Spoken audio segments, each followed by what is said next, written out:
चलो दोस्तों, लेक्चर को आगे कंटिन्यू करते हैं। आज हमें पढ़ना है डैम्स के बारे में, ठीक है, जिसको हम हिंदी में कहते हैं बांध। डैम एक प्रकार का एक बैरियर है। किस चीज़ के लिए बैरियर है? ये वाटर के फ्लो को रोकता है, इसलिए ये एक वाटर बैरियर है। पानी के बहाव को रोकता है। फ्लोइंग वाटर को, बहते हुए पानी को रोकने का, ऑब्स्ट्रक्ट करने का काम करती है डैम, जिससे हम जिस दिशा में चाहें पानी को डायरेक्ट कर सकते हैं। स्लो डाउन करना चाहें पानी के फ्लो को, वो भी कर सकते हैं। कैसे? डैम्स में होते हैं दरवाजे, डोर। जितना ओपन करेंगे उतना पानी बहेगा, और जब पूरी तरीके से बंद कर देंगे पानी का बहाव रुक जाएगा। तो ये एक प्रकार के पानी को जमा करने का एक सोर्स है। और जहां पर भी कोई चीज जमा होती है उसको हम रिजर्वॉयर कहते हैं, ठीक है। या फिर एक लेक के पानी को भी अगर वो ओवरफ्लो कर रहा है उसको भी जमा कर सकता है। तो डैम जो है वो रिजर्वॉयर ज़्यादा है। और उसको हमें ऐसा नहीं समझना चाहिए, यहाँ पर राइटर हमसे ये कह रहे हैं कि सिर्फ ये कोई नॉर्मल एक इंसान का बनाया हुआ इंफ्रास्ट्रक्चर या कोई नॉर्मल स्ट्रक्चर नहीं है। क्योंकि अगर ऐसा रिजर्वॉयर ना बनाया जाए, कितनी सारी जगह में कितनी बार हर साल बारिश के महीनों में तबाही आ सकती है, बाढ़ आ सकती है, क्योंकि कितने सारे लोग बेघर हो सकते हैं, कितनी ज़्यादा जीडीपी और इकोनॉमी के ऊपर फर्क पड़ सकता है। तो यहाँ पर पैसों की लागत लगाकर, बहुत ज़्यादा जीडीपी को खर्च कर कर सरकार करोड़ों रुपए इन्वेस्ट कर कर डैम्स को बनवाती है, लेकिन it is totally worth it. वो पैसा बिल्कुल सही यूज़ हुआ है। अब डैम्स में एक सेक्शन होता है जिसको हम कहते हैं स्पिलवे या फिर वियर। याद रखना, ये एमसीक्यू में आ सकता है, जिसके through river water continuously flow करता रहता है। अब ये रिवर वाटर क्या है, मतलब ऐसा समझ जाओ, रिवर वाटर या लेक का पानी कलेक्ट हो गया डैम के अंदर। वो जिस सेक्शन से, जिस जगह से, जिस सोर्स से वो बाहर निकलेगा उसको हम स्पिलवे या फिर दूसरा नाम उसको वियर कहते हैं। तो मैं आपको दिखा देता हूं कि डैम का ये जो स्पिलवे होता है, ठीक है, ये कैसा दिखता है। ये जो दरवाजा होता है ना डैम का, जहां से ये खुलेगा, उसको हम कहते हैं ये स्पिलवे। ये देखो, ये ऊपर ये दरवाजे बंद हैं डैम के, यहाँ पर पीछे की तरफ पानी स्टोर्ड है। जैसे जैसे दरवाजे देखो, हल्के से अगर ये दरवाजे अगर उठने लगे, ये वाला दरवाजा उठ रहा है, तो पानी यहाँ से थोड़ा थोड़ा करके वाटरफॉल की तरह यहाँ से गिरता चला जा रहा है। अलग अलग डैम है, अलग अलग उसके स्पिलवे होते हैं। यहाँ पर देखो चारों दरवाजे ऊपर की तरफ उठ गए, तो ये देखो पानी अच्छी खासी मात्रा में यहाँ पर आ रहा है। लेकिन इतना ज्यादा भी नहीं आ रहा है कि बाढ़ पहुंचा दे। यहाँ से पानी एक कैनाल सिस्टम के थ्रू खेतों तक या फिर जहां जहां इलाकों में जरूरत होती है वहां तक जाता रहता है। जैसे ही उस जगह की पूर्ति हो जाती है, तो वहां के गवर्नमेंट ऑफिसर्स वगैरह इन्फॉर्म कर देते हैं कि सर जी, पानी आज जितना आपने रिलीज करना था उतना आ चुका है, अब इससे ज्यादा पानी की कोई नीड है नहीं, तो अब आप ये दरवाजे बंद कर दो, ठीक है। ऐसे करके ये डैम्स जो हैं ये काम करती हैं। तो ये होता है इनका स्पिलवे और दरवाजा है, मतलब बेसिकली इसका दो नाम है इसके। स्पिलवे कह लो आप इसको, चाहे डोर कह लो, ठीक है। समझ में आ गया स्पिलवे का मतलब? जल्दी बताओ, सब लोग क्लियर है? ओके। अब डैम्स को हम लोग क्लासिफाई करते हैं, अलग अलग प्रकार की डैम होती हैं, उसके नाम होते हैं अकॉर्डिंग टू, मतलब कैसे हम क्लासिफाई कर सकते हो, कर सकते हैं उसको, जैसा स्ट्रक्चर डैम का बन रखा है वैसा उसका पर्पस क्या है। एक दूसरी कैटेगरी ये बन जाती है, और तीसरा हाइट के बेसिस पर हम क्लासिफाई कर पाते हैं डैम को। मतलब डैम के अलग अलग जो नाम है, वो हम तीन कैटेगरी में अलग अलग प्रकार की डैम्स को, अलग अलग प्रकार की बांध को हम क्लासिफाई करते हैं स्ट्रक्चर के बेसिस पर।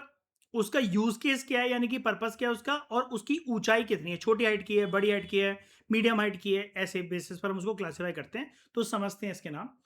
अगर हम स्ट्रक्चर की बात करें, सबसे पहली कैटेगरी हमारी, अगर हम डैम्स को क्लासिफाई करें on the basis of structure और किस प्रकार का सामान उस डैम को बनाने के लिए यूज हुआ है, तो हम डैम को क्लासिफाई कर सकते हैं S timber dams, embankment dams, या फिर मेसनरी डैम्स। और इसके भी बहुत सारे सब टाइप्स होते हैं, लेकिन आपकी 10th क्लास की एनसीईआरटी में सिर्फ ये नाम है। इसके इससे ज़्यादा आपको कुछ भी नहीं पढ़ना है, ठीक है। तो मैं आपको एक बार के लिए दिखा देता हूँ कि ये टिम्बर डैम्स कैसे दिखती हैं। टिम्बर डैम में क्या है, अच्छा पहले मुझे बताओ टिम्बर क्या होता है? लकड़ी, है ना। तो यहाँ पर जो स्पिलवे, जो दरवाजे बनाए जाते हैं वो जर्नली होते हैं लकड़ी के। थोड़ा सा आपको एक अच्छा स्ट्रक्चर मैं दिखाता हूँ। ये मान लो, ठीक है, लकड़ी का एक स्ट्रक्चर हमने बनाया। ठीक है, आप ये देख रहे हो हाइड्रो इलेक्ट्रिक पंप भी है यहाँ पर। क्या? ये बहुत छोटा होता है, क्योंकि एक बार बताओ ना यार, इतनी बड़ी डैम में अगर बहुत ऊंचाई वाली डैम, जो इससे पहले मैं फोटो दिखा रहा था, अगर वहां लकड़ी लगा देंगे तो लकड़ी तो यार 5 मिनट के अंदर बह के चली जाएगी, टूट जाएगी, पानी तोड़ देगा उस लकड़ी को, है ना? नहीं, नहीं, नहीं, तो डैम, आपके मन में क्या आता है कि डैम हमेशा क्या बहुत विशाल, बहुत ऊँची होगी क्या? अभी हमने बोला ना कि डैम को हम क्लासिफाई हाइट के बेसिस पर भी करते हैं, है ना? तो ये छोटी वाली जो डैम होती हैं, जहाँ पर लकड़ी का वर्क यूज़ केस हो रखा है, उसको हम बोलते हैं टिम्बर डैम। और थोड़ी ऊँची ऊँची वाली भी हो सकती हैं, देखो, ये उससे थोड़ी-सी ऊँची है, और थोड़े से और ऊँचे दरवाजे की भी हो सकती है, जैसे अगर मैं आपको ये दिखाऊँ, एक डायग्राम था यहाँ पर, ये वाला। ठीक है, ये देखो थोड़ी-सी हाइट इसकी ज़्यादा है, लेकिन लकड़ियों का यूज़ केस यहाँ पर हो रखा है। ठीक है? अच्छा, आप लोग मुझे ये बताओ कि आपको क्या लगता है कि लकड़ी यहाँ पर क्यों लगाई होंगी?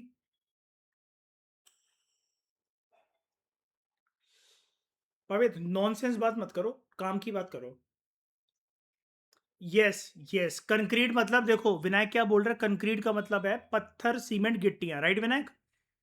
बहुत सारी जगह पर वो ज़रूरत है भी नहीं, और हो सकता है कि जहाँ पर पानी के अंदर वर्कर्स उसको बना रहे हों, इतना ज़्यादा सरकार पैसा ना लगाना चाह रही हो वहाँ पर, है ना?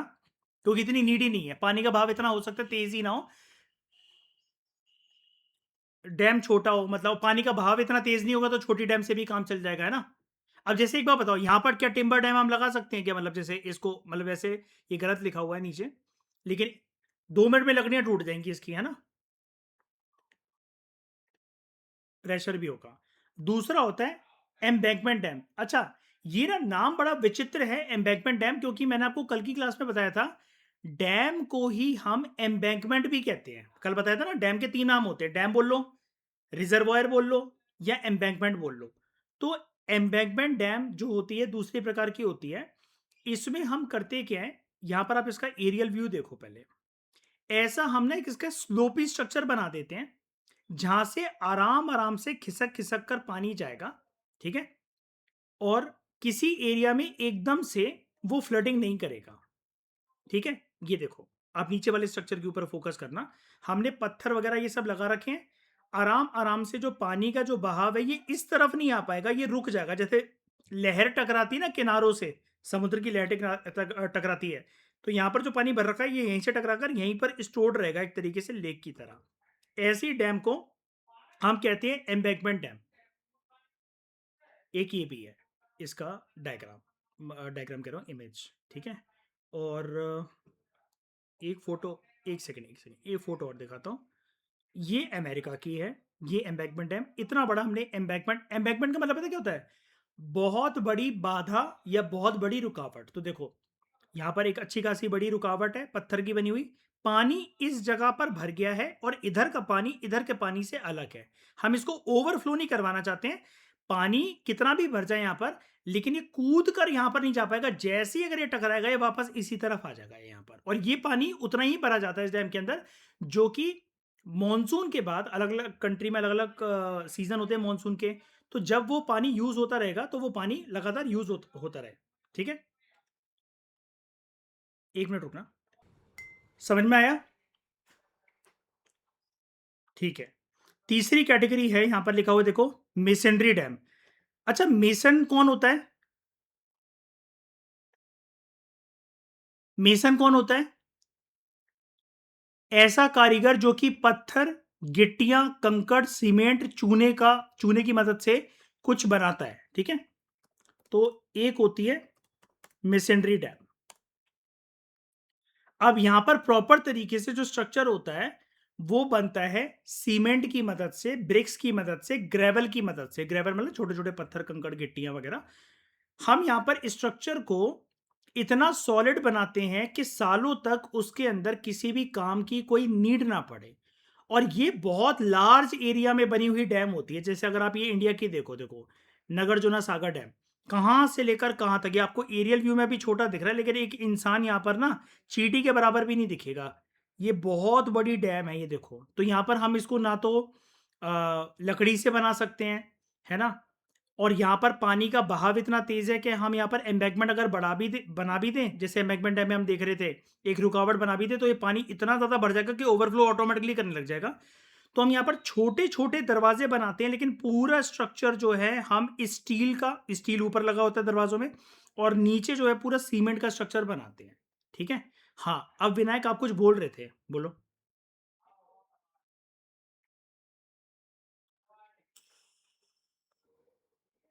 हाँ,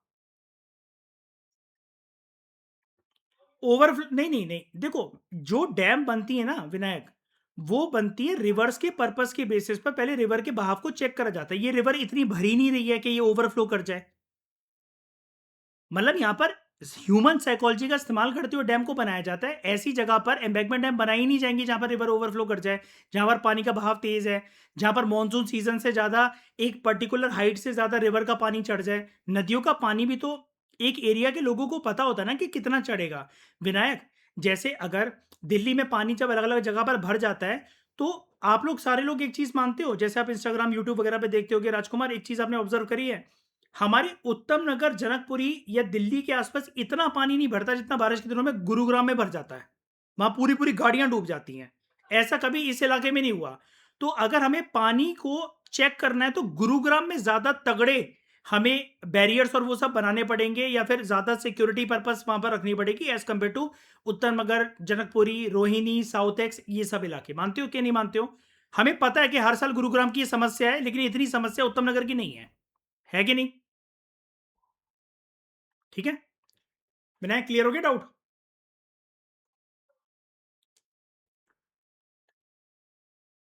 उसके बाद है दोस्तों, हाइट के बेसिस पर। पहला हमने स्ट्रक्चर के बेसिस पर देखा, अब भूलना मत, इसको मैंने डायग्राम के साथ कवर करवा दिया है, ठीक है? स्ट्रक्चर और मटेरियल के बेसिस पर डैम्स कितने प्रकार की है? टिम्बर, एम्बैंकमेंट और मेसनरी। हाइट के बेसिस पर, हाइट के नाम इजी हैं, बस आपको स्ट्रक्चर और मटेरियल वाले नाम थोड़े से टेक्निकल लगेंगे।